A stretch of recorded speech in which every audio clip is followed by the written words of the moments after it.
Un épicurien est toujours quelqu'un d'intéressant. C'est pas faux. Alors un épicurien intelligent, je vous tourne le dos parce que j'en ai marre de vous. Hein. Mais non, mais c'est volontaire. Hein. On voit la fille derrière moi qui me tient ou pas? Tu fais gaffe quand même. Hein. Allez, quand vous voulez. Bon, plus sérieusement, Hein? qu'est-ce que vous faites ici finalement? Je sais pas, je m'en vais d'ailleurs. Allez, salut. Et non, c'est lamentable. Non, qu'est-ce que je fais ici? Alors on reprend l'interview. Ah, je viens de me boucher une oreille.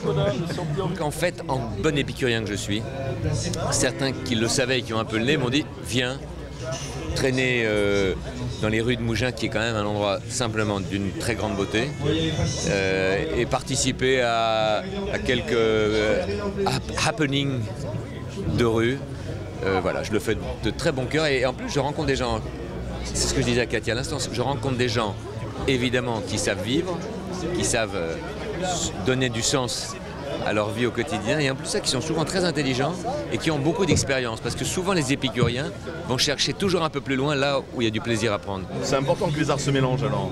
C'est fondamental. Et alors je vais te dire, ce que je trouve maintenant un peu plus heureux, c'est que les sas se font par des gens qui ne sont justement pas du métier.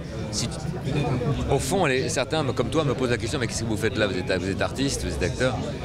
Oui et non, d'abord parce qu'on n'est pas qu'artiste ou qu'acteur, et puis parce que, voilà, on a tous des petites passions cachées, plus ou moins cachées d'ailleurs, et elles sont un vrai lien entre des mondes. Et moi, c'est ce que j'essaie de plus en plus de faire, c'est créer dans mon métier.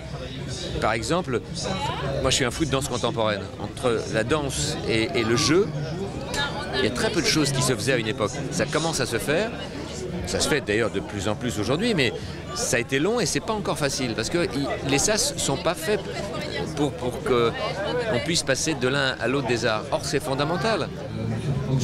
Je me dis qu'il y a des choses qui me lient, moi, à ce monde de la gastronomie, qui sont au-delà même simplement de mon goût épicurien de la vie, parce que ça peut m'inspirer des choses, parce qu'on doit aussi rendre des mondes un peu cloisonnés plus ludiques ou plus abordables, et que parfois ça passe pas seulement par la cuisine, mais ça passe par des gens peut-être comme nous ou d'autres. Hein, on n'est pas... Voilà.